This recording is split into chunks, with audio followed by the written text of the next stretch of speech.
இதுவரை நான் சொல்ல முடியாது, பேச முடியாது போன என் உணர்வுகள், என் வாயால் நான் கூறி என் காதால் நான் கூட கேட்க முடியாது போன என் உணர்வுகள், என் இதய துடிப்பில் மட்டும் கலந்திருக்கும் என் உணர்வுகள்.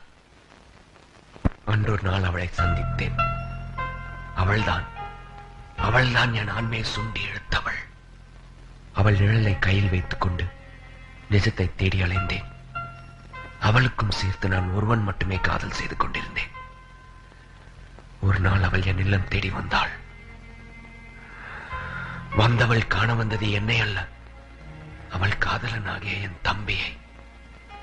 அங்கு நான் கண்டது என் தம்பியை அல்ல, நான் காதலித்த பெண்ணின் காதலனை.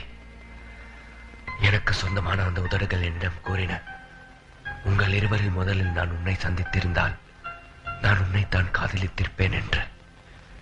அப்படி ஒரு சந்திப்பை ஏற்படுத்தி கொடுக்க தவறியது யார்? அப்படி ஒரு சூழ்நிலை உருவாக்கி கொடுக்க தவறியது யார்? என்னை வாய் பேச முடியாதவனாகவும் காது கேட்க முடியாதவனாகவும் படித்த போது கூட அந்த ஆண்டவனை நான் பழித்ததில்லை. அவளை அடைய முடியாதவனாக படித்தானே, அதற்காக அந்த ஆண்டவனை பழிக்கின்றேன். என்னை கட்டி தழுவ வேண்டிய கைகளாலேயே என்னை கொலை செய்யும் நிலை செய்தானே, அதற்காக அந்த ஆண்டவனை பழிக்கின்றேன். என் உணர்வுகளையும் என் ஆசைகளையும் இந்த கல்லறைக்குள் பூட்டி வைத்து விட்டானே, அதற்காக அந்த ஆண்டவனை பழிக்கின்றேன். இங்கே தூங்கிக் கொண்டிருப்பது நான் மட்டுமல்ல, என் உணர்வுகளும் என் ஆசைகளும் தான். இன்னும் உயிருடன் இருக்கும் என் உணர்வுகளும் என் ஆசைகளும் தான்.